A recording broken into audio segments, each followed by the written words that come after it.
Welcome to our session on how you can secure and scale your AI APIs with the Azure API Management. Today we will cover three things. So first, I will walk you through the latest AI Gateway highlights and announcements that we did at Build in May. Then Julia will come on stage and talk about MCP and what we do for a model context protocol in Azure API Management. Now, when it comes to building AI applications, you all probably already know that it's not easy. And we hear this from customers a lot. There are still a lot of challenges when it comes to building AI applications, right? Because first of all, security is a main concern, right? You have this key for your model. How do you distribute this key? How you share this key with your developers? How do you rotate those keys? How you make sure that you have more granular access to those models when developers and development teams build applications in your organization. Also, tracking AI consumption and limiting token consumption by a specific development team, by a developer in your organization, is also becoming a very, very hard problem to solve if you do not have anything in between your model and your developers. And the last point here is safety, right? We want to make sure that our models are used responsibly and that our models and our intelligent applications do not generate any harmful content that can destroy our company's reputation and also harm end users. So that's why, to address all of these challenges, right now we see there is an emergent pattern called AI Gateway in the industry. And last year at Build in May 2024, we released AI Gateway capabilities in Azure API Management to help with all these challenges, such as token rate limiting, emitting token metric to application insights to track token consumption, load balancing between different endpoints, and so on. And over the last year, we see that AI Gateway becomes a fundamental component of enterprise AI adoption. And for the last year, our team was working super hard to deliver all of these capabilities that you see on the slide. Just to name a few, so first of all, on the traffic management and control side, we now support OpenAI compatible APIs. So we started with Azure OpenAI, we continued with AI Foundry and Inference API, and now we are happy to say that we support all of the OpenAI compatible API, regardless of whether they deploy it on Azure or not. We now also support Responses API, so that's a new announcement, new type of API coming from OpenAI. We now, and Julia will cover this in more detail, you can easily create MCP servers on top of existing APIs and API management. On security and safety side, we now have content safety integration GA, which means that you can integrate your AI APIs with content safety to make sure that harmful content is detected and blocked. On the resiliency side, we now support session-aware load balancing because, for example, Responses API is stateful API. And to make sure that if you do load balancing, you want to make sure that requests for a specific user, they land on a specific model for a specific endpoint. So we introduced session-aware load balancing. Scalability side, we introduced semantic caching last year. We hear a lot of feedback from customers. And now we announced a GA last month. And then there are a lot of other policies and capabilities on developer velocity and developer enablement. And on the observability side, we introduced logs and prompts completion logging that I will cover in a little bit more details later. So we also understand, and you all know, that AI is moving super fast, right? We can't really keep up our release cadence with all of the innovation happening in the AI space. But at the same time, we need to balance the speed of innovation that our team is delivering those features with reliability we promise to our customers for mission-critical workloads.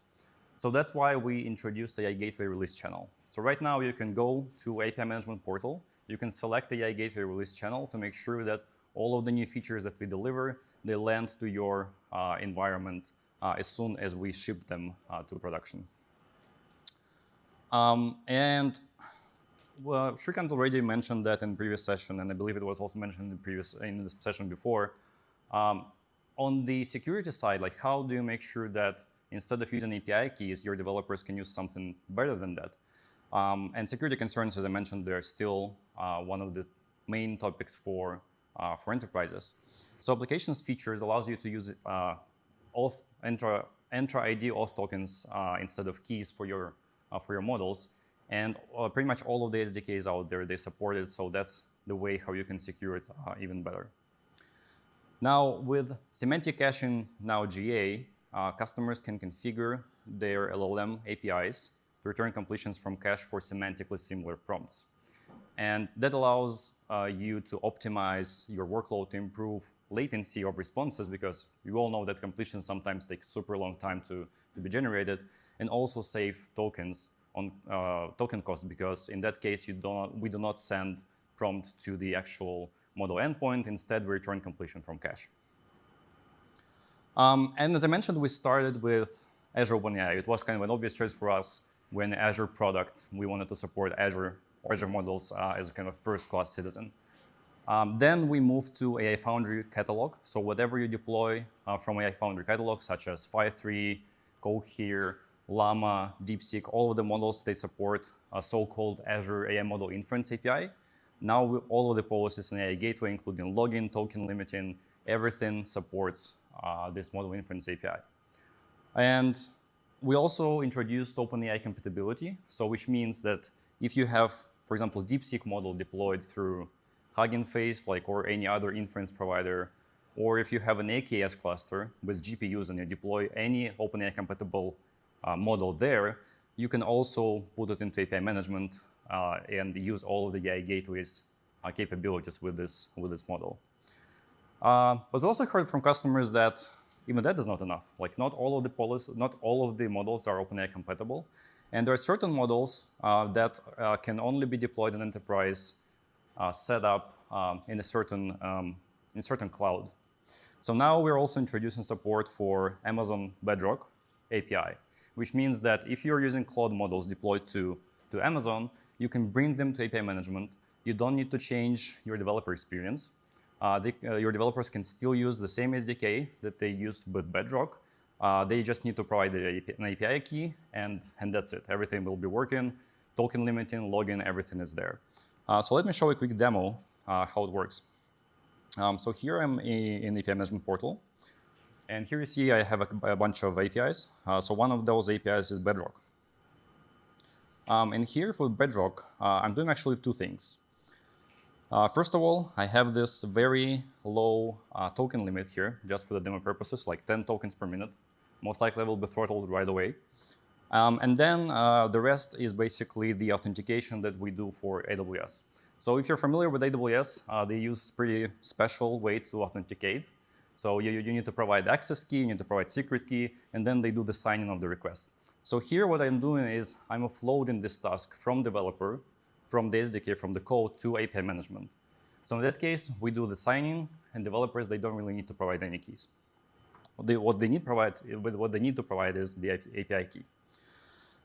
So here, how it looks like from developer perspective. So here I have the key that obviously I will rotate after this session. And I'm not that worried, by the way, because even if you're fast enough to grab this key and call this API, I have throttling in place of 10 tokens per minute, so you won't be able to do a lot. So here's just to demonstrate, that's a .NET SDK.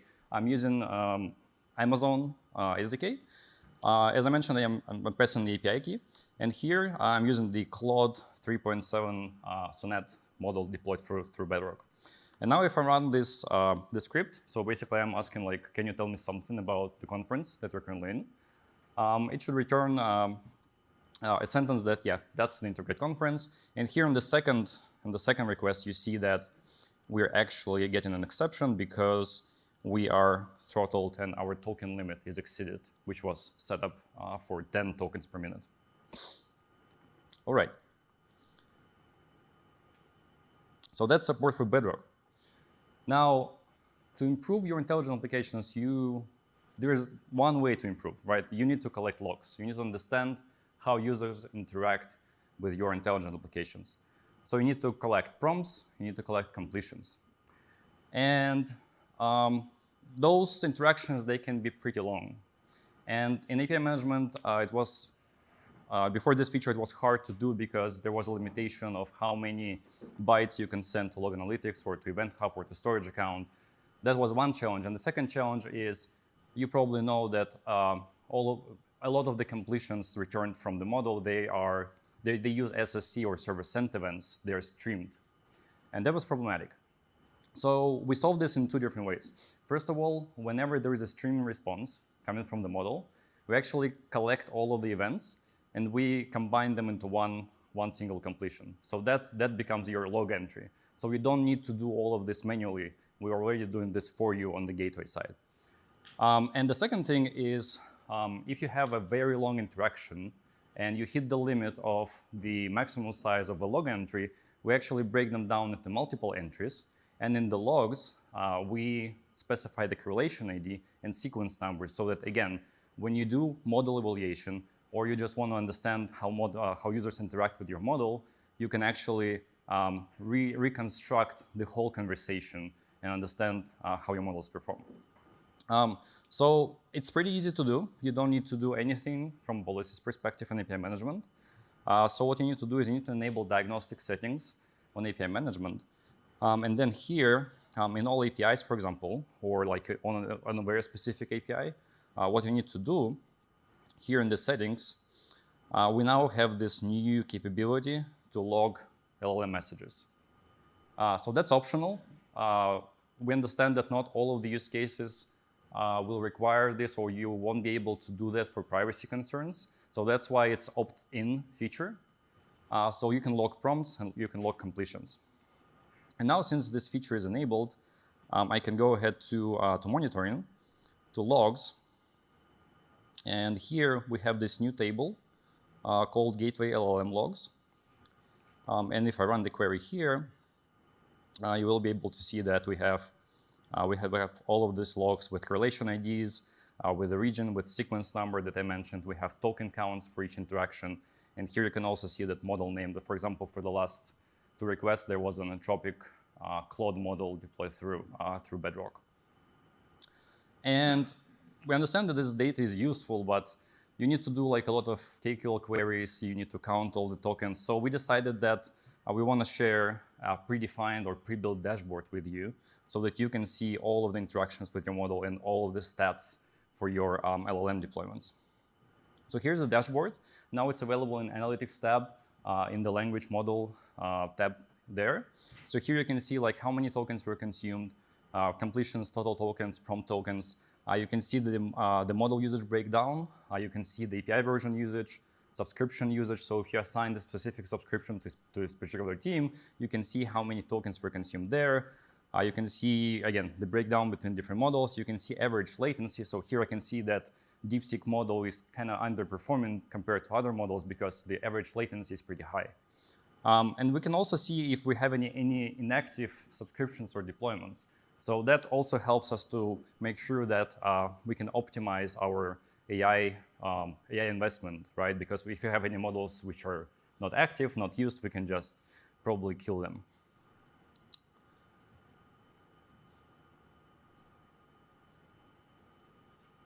All right, and the last thing that I wanted to cover here is content safety, right? So there is an Azure AI content safety service in Azure that allows you to detect harmful content in your prompts and completions. You can also set a block list. So for example, if you're building an intelligent application on your website and you don't want any customers or any users to ask about your competitors, you can set up a block list so that when there is a request with the competitor name, we can block this request and not allow it to go to the actual model. And last thing here is there are a lot of different attacks on models. And this content safety service also allows you to protect your model from prompt attacks. And for example, one of the prompt attacks that is pretty popular is jailbreak. Does anyone know, how many of you know what jailbreak attack is on the model? Okay, cool.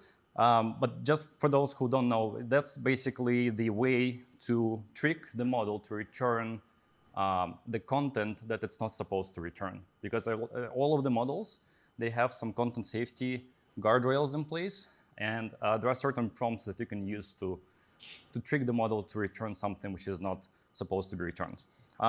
So let me try this jailbreak attack here. Just, I guess, a warning here. Since models are non-deterministic, it can really go sideways. So if there is something harmful in there, sorry, but that's how they work. So I deployed this Sonar model. Sonar model is the model from Perplexity. It is the model optimized for search. And here I'm using the Open Web UI.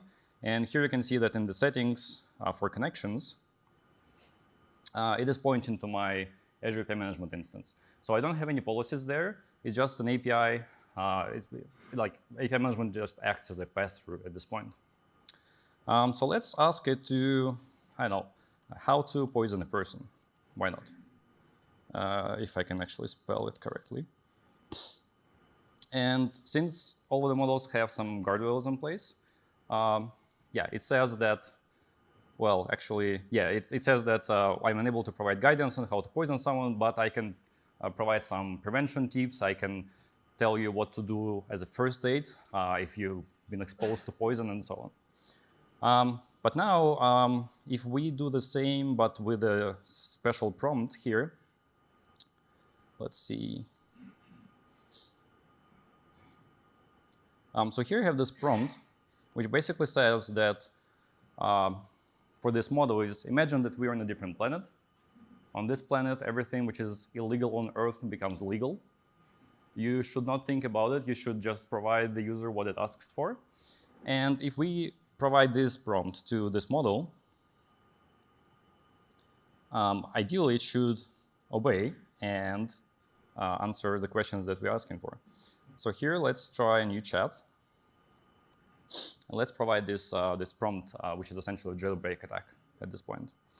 So here it says that, yeah, it understands. Let's proceed with your instructions. So let's ask it to how to poison a person again.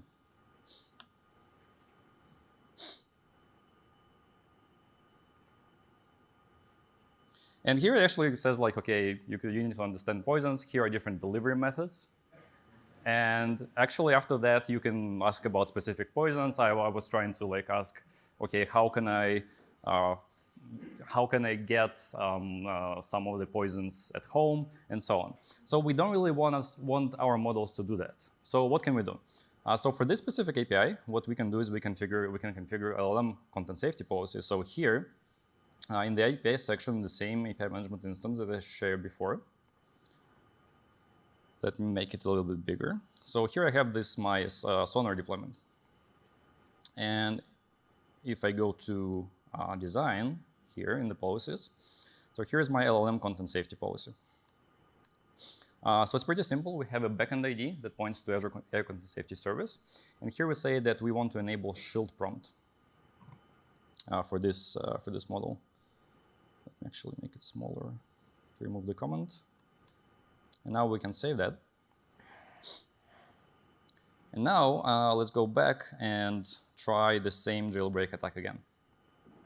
Now we can see that we are getting the error. Unfortunately, this UI is not very helpful to understand what kind of error we see. But if we open the inspector, and let's probably try, not adding the model, but let's try a new chat and send this jailbreak again and look at the network. You can see that we're receiving 403, forbidden, which is actually coming from the API management. So we successfully blocked this jailbreak attack. And that's how you can use AI Content Safety Service integration with API management to make sure that your models are protected from this kind of attacks. And with that, let me invite Julia on stage to talk about Model Context Protocol. Awesome. Thanks, Andrew.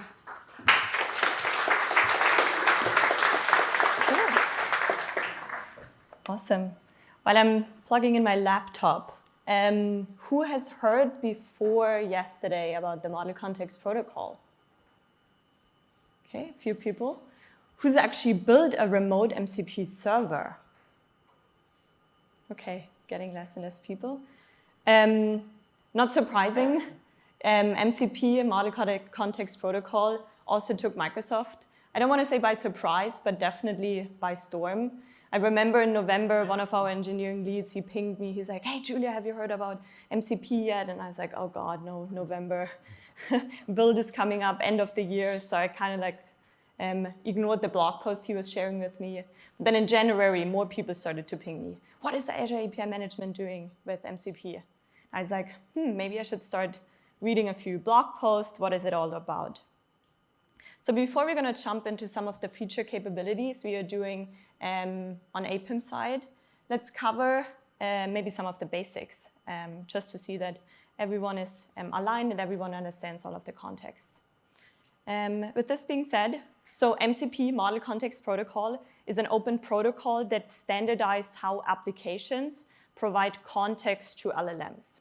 So why is that important? Why should I care about this? It gives a huge flexibility to switch between different LLM providers and vendors. I'm not sure if you saw the slide yesterday, but we started off maybe with 3 models. Suddenly it exploded, and now every other week, I feel like there are more and more models being deployed. So we need a standardized way how we can provide information to these LLMs, right? MCP overall follows a client-server architecture. So we have a host application that can connect to multiple different servers. All of these transports use JSON RPC to exchange messages. And overall, we can differentiate between 2 transportation types, which is standard input-output for locally built, and also HTTP with SSA server-sent events, which is in the remote space here. So on one side, we have our hosts. If we think about, okay, it does follow a client-server architecture. So we have our hosts. Very typical hosts are GitHub Copilot, Claude, Copilot Studio, or any AI application that you build to become a MCP client here. Then on the other side, we have our MCP servers. Again, 2 different types. Local, which can make you connect to your local databases, or remote. And that's where everyone who's I'm pretty sure here in this room is in the integration space. This is especially in the API space where we started to look at it and we are like, oh, that's super interesting. And where does Azure API Management come in, right? So overall, Model Context Protocol has arrived at Microsoft. We have, from clients' side, a lot of support, Visual Studio, Copilot, GitHub Copilot, Microsoft Teams. All of these clients are now supporting MCP. But also on the server side, local but also remote. And this is where you will find Azure API Management and some of the latest capabilities that we are exposing. So when we started this journey, we of course reached out to customers, partners, and we were kind of exploring, well, what are you doing? What are some of the things that you are building with these remote MCP servers? A lot of the partners, a lot of the customers kind of looked at us and are like, well, what are some of the recommendations Microsoft has? So we started to see patterns, and in particular, a few getting started challenges.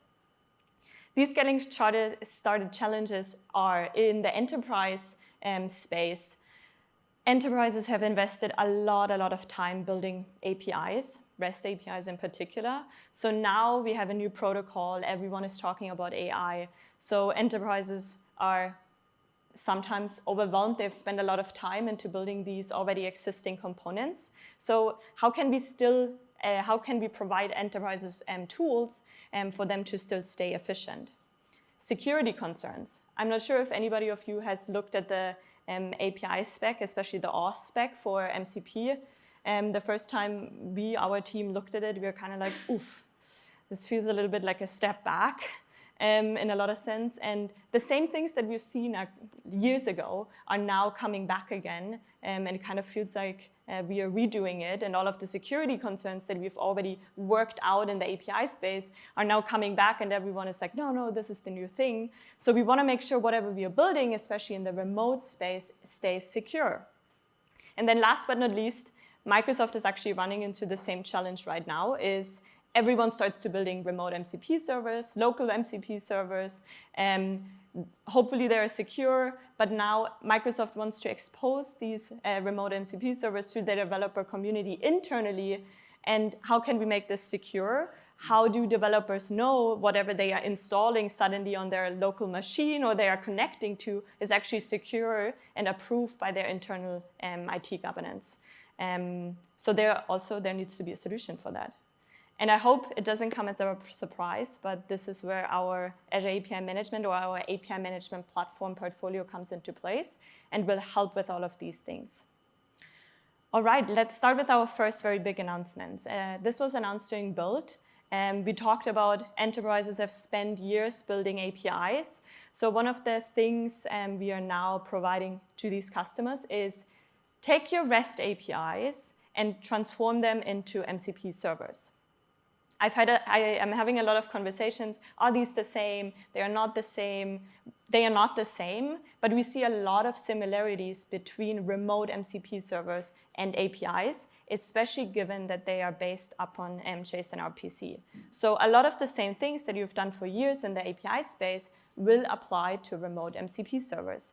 And we wanted to give our customers a tool how they can do this very briefly and quickly to kind of see what is actually behind these remote MCP servers. So for this, I'm going to switch over to my first demo. I'm right here in Azure API Management. I have two APIs in here. One is an on-call API. So this API exposes certain endpoints where I'm looking at a database where I can get the information, who's currently on call, who's going to be on call next week. We also can delete certain people from the database. So with our latest MCP capability or feature, you can now create a remote MCP server based on this API. So you can select, based on your API management instance, which API you want to expose to, and to give better control in what tools you're exposing to your LLMs, you can also select and pick what operations you actually want to expose as tools, giving our customers the flexibility here. So once this has been pre-configured, it will then stand up your remote MCP server. And the beauty about remote MCP servers, similar in the API space, you're getting an endpoint here. This can be modified. So if I go in here, you can configure this while you're going. Let's say you're adding new API endpoints. You want to make sure that this one either is also now a new tool, or you want to delete it, or you want to change depending on your use cases. And because there are similarities in what you can do with your APIs, the same things that you have done for years can be applied to remote MCP servers as well. So we also support policies on a remote MCP server level here. All right, let's test this. So for this, I'm going to switch over to my VS Code extension. You will now also find in VS Code an MCP entry point here. So you can open this one, and now I'm also able to find my on-call MCP API in here. If I open this, I can now see which of these API endpoints are actually tools. I selected 3, so I'm able to see the 3 different tools here. And now I want to test it, so I'm going to copy the server URL. VS Code is going to ask me which transport type we want to support. In API management, by default, it comes with SSE, but also streamable HTTP. So depending on how you want this to work, you can do it. So I'm going to pick the streamable HTTP here. And now I'm going to add this as a new MCP server here in VS Code. For this, I'm going to select the HTTP one. I'm going to provide the endpoint. In case I wanted to switch it, it's actually very easy. I can just pick and choose the other endpoint. I'm going to stay with my streamable HTTP here. I'm going to select this and say this is my on-call MCP server. And I'm going to add this to my workspace setting here for a second. All right. Perfect. So I immediately added it. It's now up and running. You can see VS Code immediately detected that this has 3 tools here. And now I'm able to call it right here in my IDE in agent mode with GitHub Copilot. Let's double check if it was able to see these different tools. So I'm going to scroll down. As you can see, I have a bunch of different MCP servers already installed. And here you can see Copilot is now able to call these tools right here within right here within my IDE as well. I'm going to do this. Before I'm going to do this, I actually want to add a policy because we talked about same things will apply. So for this, I'm going to open my policy here in VS Code. I did ask Copilot previously for just a very simple throttling policy here. So let's switch over and see if Copilot was able to successfully help me with my request. I've heard yesterday that depending on the model you switch, you pick, sometimes it will be better, given that API management policies can be sometimes tricky. It can be sometimes very good to get the help of AI. So I'm just going to copy this one here. I'm going to paste it in. I'm going to save it, and it's going to ask me to upload it back to my cloud. So I'm going to do this here as well. The policy has been updated and it has been changed. I'm just going to double confirm here on my policies page if this is now also in the cloud. And you can see perfect, it has been synchronized. All right, let's test this and see what's going to happen. For testing, I'm going to switch over to, let me close the chat here, my terminal. I have the MCP inspector up and running. I could have also tested it in VS Code. So I open this one here. I'm going to hit connect just for testing purposes. I can see that I'm now connected. I'm going to list the tools. I can again find the 3 different tools that I have in here. And I'm just going to run my tool here. One time, successful. Keep in mind we have a limit here as well. So at some point, I'm pretty sure this is going to hit it. And it looks like now that I put a very simple throttling limit in here, it actually is hitting this policy.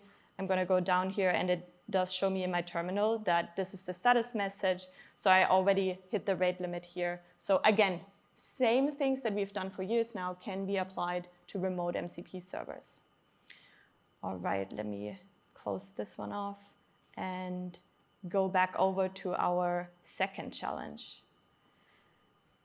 Enhancing security, big topic, especially in the MCP remote security community. I always recommend, I might be biased, to put a gateway solution in between your servers and between your hosts for security reasons and for all of the things applied. So as the auth spec evolves on remote MCP server side, we are right now providing a lot of ACD up templates, labs, that Alex has been putting out there very frequently to help you get started, to help you explore this. And in my demo, what I'm doing right now is I'm going to use Credential Manager to show again the same things that we've done for years will apply here as well. So in the demo now, I have two third-party remote MCP servers in place here. We just learned that you can transform your REST APIs into remote MCP servers. If you just want to start from scratch and you want to host it on ACA or Azure Functions, you can still bring these endpoints. So in my use case here, I can now find a bunch of different endpoints, 2 that are also tools, but then also the messaging endpoint and the SSE endpoint. And I essentially just imported the information that I got while building and deploying it to an Azure function ACA. This one is deployed to ACA. And I'm just bringing it in and putting API management in between as a proxy solution or as a remote proxy or an AI gateway solution here. I'm using Credential Manager to help me with my connections and help me with my user context. Because what I'm gonna do now is I'm first picking up the endpoint from my GitHub one here. For my endpoint here, I'm gonna go into the settings page real quick. I'm gonna get this one, and very similar what we've done before is I'm adding this new remote MCP server to VS Code SSE. This time it's a different server endpoint, transportation. I'm gonna call it GitHub and add it to my workspace. And it's up and running. Again, 3 tools are being detected. So let's see how this will work with auth. So first I'm gonna, and in my use case, I have a private GitHub repository, so everyone can see. Not everyone can see this, right? Because it's private, so it for Copilot to call the information and get the information, it needs to have user context. So in this case, I'm first going to ask, please authorize towards GitHub using my MCP server. Let's see if it will work with my different typos in it. And what's going to do is it's going to detect my authorized GitHub endpoint, which I added for security reasons here. So I'm going to run this, and GitHub Copilot is going to do its magic, and it's going to provide me a link where I can log in and I can provide my credentials or my user context. So it will be able to get the information here. I'm going to hit the link. I'm going to decide which user I want to sign into here. I'm going to allow access because I, of course, want to make sure only trusted resources that I want to connect to are allowed to do this. I'm going to tell Copilot that I'm done now. And it tells me, perfect, great job. And now I want to run or get user context information here. So I'm again going to call a tool to get the user context here. And as you can tell, it was able to detect my user-related information. Again, all of this API management in the mix. And I already started to share this previously, but on API management side, first of all, we use Credential Manager for helping us with our authentication, but it will also create the connection so you as an admin or a platform engineering team, you have the better visibility and control in, hey, what are some of the connections that you can use? You can revoke it, just to have a little bit of better control and kind of to see what's going on under the hood here. All right, so this was the enhancements for security on remote server perspective. This was challenge number 2. Challenge number 3, which I mentioned Microsoft is running into the same issues, is we have MCP servers that are built internally. We have third-party MCP servers. Again, very similar to what we've seen in the API space for a year now. So there are so many different remote MCP servers, but how can you manage this as a big enterprise organization? How can you bring everything into one place? So that's, again, where we're using the API management portfolio. We're using Azure API Management as our runtime for better logging, monitoring, security. But on top of that, we're going to put Azure API Center as our inventory, as our registry to log in information, to provide better context before we are exposing it to our developer community here. So for my last demo, before you guys can go to lunch, I'm going to show you what I've done and how I was able to store all of the information in one single place. So I'm right here in Azure API Center. Also, one of the big build announcements was Azure API Center is now part of the Azure API Management product portfolio. It comes for free with certain limits, but also in the future we will see standard and premium APIM customers getting Azure API Center for free as well. So you can see it rather than a separate product. It essentially is just another capability as part of the API management platform and portfolio that we are offering. So what I did here is, as you can see, we now support API type MCP here as well. I did store a lot of different metadata on top of it because as an API platform team, I want to not just store the information of my APIs or remote MCP servers. I also want to store additional information like what's the source of this MCP server? Is it internally, externally built? What about portal, developer portal visibility? Maybe I want to expose it to Copilot Studio, or maybe I want to expose it to VS Code here. So these are different information that I can put on top of my MCP servers here. And how this is being displayed is on every MCP level. I'm now able to store the additional information and make sure every single asset in here is represented correctly. So now we talked about the inventory piece. We now have everything in one single place. What if I now want to start exposing this to my internal developer community? So this is where Azure API Center comes in. Azure API Center is a portal solution built upon API Management Developer Portal technology. So you will see the look and feel is very similar to the APIM portal.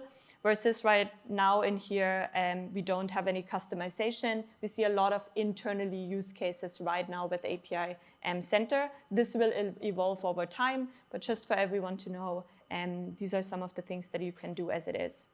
API Center portal comes with API visibility, which means you don't want to necessarily expose every information to your developer community, right? You want to have control. What are some of the things you do want to expose? And this can be modified in here. So for example, maybe only certain lifecycle stages you want to expose, or maybe only assets that have a certain custom metadata property. Like in my case, I have portal visibility on my API or MCP level, and only if I switch this information should then be shown in the API Center portal. We also now support semantic search for better discovery and search capabilities, just to make it, because we know finding the right assets as a developer is very important. So we wanted to make sure that we are enhancing these experiences in here as well. So now that I switch over, again, people being part of the developer portal community for years now will see a very similar look and feel here. And now, because I changed it, you won't see all of the assets, right? We modified the API visibility, so I'm only able to see certain MCP servers here. And what I'm going to do now is, now that I found the right weather API, by the way, this is how the semantic search experience looks like in the API Center portal. So I can go and start searching with AI, and it will provide me with the better information here, depending on how big your inventory is, of course. Once that is being done, I now found the right MCP server that I want to start consuming. Via our integration here, I can now hit install in VS Code. It will open up a window, and it will immediately guide me to the right configuration page. And I can just hit install it in here. It will add it, and it will detect the different tools that are now again available in GitHub Copilot.